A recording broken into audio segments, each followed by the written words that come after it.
డబ్బు, అనారోగ్యం, ఉద్యోగం, వ్యాపారం, అప్పులతో బాధపడుతున్నారా? మీకోసమే లాంచ్ యువర్ ఫ్యూచర్ ప్రోగ్రామ్.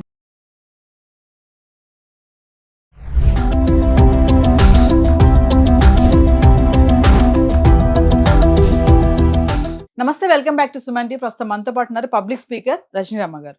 నమస్తే మ్యామ్. నమస్తే. అంటే ఈ మధ్య కాలంలో కొన్ని ఆర్టికల్స్ చూస్తున్నాము. ఏంటంటే వయసు తేడా అబ్బాయికి కానీ అమ్మాయికి కానీ, అమ్మాయి అనాలో ఆంటీ అనాలో మరియు అమ్మమ్మ అనాలో తెలియట్లేదు. 15 సంవత్సరాల అబ్బాయికి 50 సంవత్సరాలు మహిళకి. అలాగే మరి ఉల్టా కూడా చూసాం మనం ఇలాంటివి. అంటే ఎందుకంటారు వీళ్ళ మధ్యలో ప్రేమ? అది ప్రేమే కాదు, పెళ్లి వరకు వెళ్ళడము, లేచిపోయే వరకు వెళ్ళిపోవడం కూడా చాలా సంఘటనలు జరుగుతున్నాయి. అంటే ఆమెకి పెళ్ళయి మనవలు ఉన్న ఆమె 15 సంవత్సరాలు అతనితో ప్రేమలో పడ్డం. ఏంటంటారు అసలు ఇది? పోనీ డబ్బు కోసమా అనుకుంటే వాళ్ళంత సౌండ్ పార్టీ కూడా కాదు. అందుకే ఏంటి, నిజంగా అక్కడ ప్రేమే ఉంటుందా? ఏంటి కారణాలు ఏంటి? 15 అంటే మైనర్, అసలు అవి ఎవరు యాక్సెప్ట్ చేయరు. వాడిని లాక్కెళ్ళి ఇంట్లో కూర్చోబెడతారు. అలా జరగకూడదు, జరిగింది. ఆవిడైనా మరి అంత పెద్ద వయసు ఆవిడ చెప్పాలి.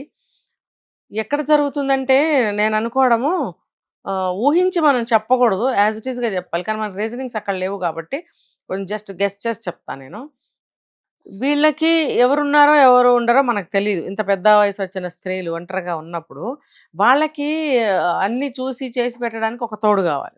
తోడు అంటే మనవడు అవ్వచ్చు, కొడుకు అవ్వచ్చు, కూతురు అవ్వచ్చు, కూతురు కొడుకు అవ్వచ్చు, కూతురు ఎవరైనా ఒక మనిషి తోడు ఇంట్లో కావాలి అనే ఆలోచన కూడా చేస్తారు వాళ్ళు. చేసినప్పుడు వీళ్ళకి ఎలా పరిచయాలు కలుగుతాయో, కూలేదో అంటున్నారు కదా, ఎక్కడో పరిచయాలు కలుగుతాయి. పాపం ఈ అవ్వ ఒంటరిగా ఉంది, పాపం జాలి హృదయాలు ఉంటాయి కొన్ని. ఉన్నప్పుడు బాబు నాతో ఉంటావా, అది ఇది అని అంటే వాళ్ళల్లో ఒక కేటగిరీ మనుషుల్లో మాటలు ఎలా సాగుతాయంటే నేను చెప్తా వినండి. ఏమే ముసల్దానా ఒకదాని ఉన్నావు, నన్ను పెళ్లి చేసుకోవే, నేను నీకు అన్ని విధాలు మంచిగా పనికొస్తా అంటే, చేసుకుంటావా నన్ను, రా చేసుకుందాం రా, ఇట్లా ఇట్లా సరసాలు సాగుతాయి. అంటే అది ఏ స్టేట్ అనేది అనవసరం, ఈ తరహా మాటలు సాగుతూ ఉంటాయి. అలా అనుకుంటూ అనుకుంటూ కొంతకాలం నిజంగా చేసుకుంటారు కూడా వాళ్ళు. మనం మనలాంటి వాళ్ళని విన్న వాళ్ళు ఏదో జోక్ అని వదిలేస్తామేమో, వాళ్ళలాంటి వాళ్ళు సీరియస్గా కూడా తీసుకుంటారు. మరి ఇది ప్రేమ ఏంటో నాకు అర్థమే కాలేదు. ప్రేమ ఏంటంటే, ప్రేమ అని పేరు పెట్టుంటారేమో. ఆ 15 ఏళ్ల పిల్లాడికి ప్రేమ కలగటం అంటే తోటి పిల్ల మీద కలిగింది, స్కూల్ మేట్ కలిగింది అనేది మనం వింటున్నాం.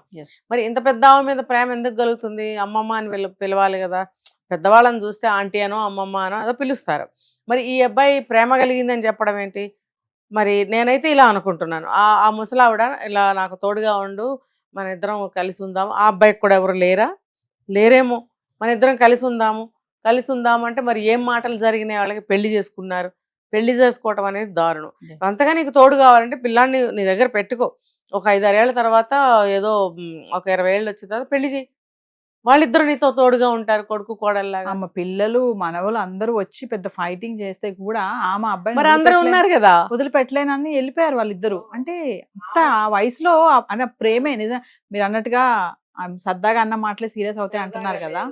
అంటే ప్రేమ అంటారా, లేదంటే తోడు కావాలి నాకు ఆ వయసు? నేనైతే ఇలా అనుకుంటున్నాను. మరి మీరు ఇలా చెప్తున్నారు కాబట్టి అది ప్రేమేనేమో, వాళ్ళిద్దరు ప్రేమించుకున్నారేమో. మరి మనం బీహార్లో ఇంకొక కేసు చూసాము. 65 సంవత్సరాలు ఒక పెద్ద ఆవిడ్ని ఒక 18-19 ఇయర్స్ అబ్బాయి పెళ్లి చేసుకున్నాడు. ఈ మీడియా వాళ్ళు వెనకాలే వెళ్ళి ఆపి అడిగారు. అంటే నాకు ప్యార్ హో గయా, బస్ షాదీ కర్ లియా అని అడిగే అంతే చెప్తున్నాడు అబ్బాయి. అంటే ప్యార్ హో గయా అంటే ఇప్పుడు ఈ కేసులో కూడా మనం అలాగే నోళ్ళు వెళ్ళబెట్టి ప్రేమ కలిగిందంట అని చెప్పుకోవాలి. ఏమైనా సరే బ్రహ్మంగారు చెప్పినట్టు చిత్ర విచిత్రాలు జరుగుతున్నాయి నవీన గారు.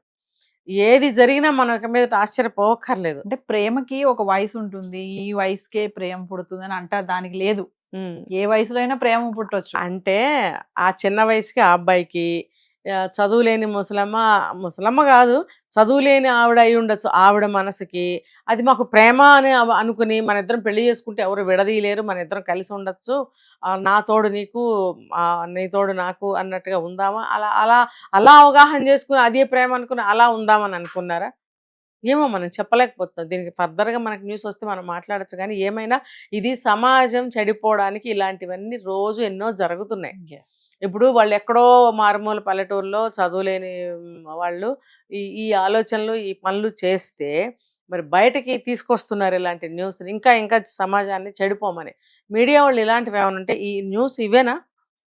ఇది సమాజానికి కానీ, దేశానికి కానీ, కనీసం ఒక మనిషికి కానీ ఏదన్నా ఉపయోగం ఉందా? ఇలాంటివి అసలు చేయకూడదు. ఎక్కడన్నా ఇలాంటివి జరిగితే మనం చూసి చూడనట్టు వదిలేయాలి. వాళ్ళ కర్మ ఏమో ఎందుకు చేసుకున్నారో అని వదిలేయాలి తప్పితే మళ్ళీ అది అది ఆదర్శంగా తీసుకుని ఇంకొకళ్ళు వెళ్ళి ఇంకొక పని చేయడం అనేది చాలా తప్పది. సమాజం ఆల్రెడీ చెడిపోయింది. ఇంకా ఇంకా ఏం చేయదలుచుకున్నారో వీళ్ళు wait and see. Thank you.